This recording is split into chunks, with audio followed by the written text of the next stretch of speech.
નમસ્કાર દર્શક મિત્રો, @ગુજરાતમાં આપનું સ્વાગત છે। વરસાદને લઈને જૂનાગઢ કૃષિ યુનિવર્સિટીના આગાહીકારોનું અવલોકન સામે આવ્યું છે।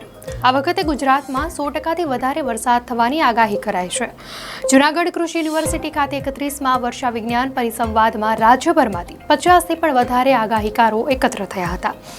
દરેક આગાહીકારની આગાહી કરવાની શૈલી અલગ અલગ હોય છે, જેમાં ભડલી વાક્ય, પશુ પક્ષીઓના અવાજ અને આકાશમાં વાદળોની રચના જેવા અવલોકનોના આધાર પર આગાહી કરવામાં આવી હતી।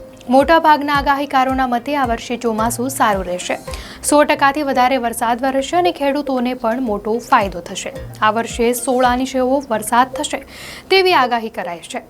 જૂનાગઢ કૃષિ યુનિવર્સિટીના કુલપતિ વીપી ચોવટિયાના જણાવ્યા અનુસાર આગાહીકારોના જણાવ્યા પ્રમાણે જૂનના પ્રથમ સપ્તાહમાં વરસાદ શરૂ થશે, જેનાથી ખેડૂતો વાવણી કરી શકશે અને જુલાઈના અંત સુધીમાં વાવણી માટે પૂરતો વરસાદ વરસશે।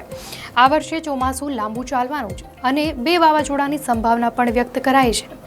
ઓગસ્ટ અને સપ્ટેમ્બરના અંત સુધીમાં વાવાઝોડું આવી શકે છે અને ઓક્ટોબરના અંતિમ સપ્તાહમાં વિધિવત રીતે ચોમાસાની વિદાય થશે। તો આગાહીકાર ભીમભાઈ ઓડેદરાના મતે ગુજરાત સહિત અન્ય રાજ્યોમાં જૂનના પ્રથમ સપ્તાહથી ધોધમાર વરસાદ પડશે। આ સિવાય બંગાળ, ઓડિશા, આંધ્રપ્રદેશ, કેરળ, તમિલનાડુ, કર્ણાટક, મહારાષ્ટ્ર અને ગોવામાં પણ એલર્ટ રહેશે। તો વધુમાં 8 થી 10 જુલાઈ દરમિયાન વાવાઝોડાની શક્યતા વ્યક્ત કરાઈ છે।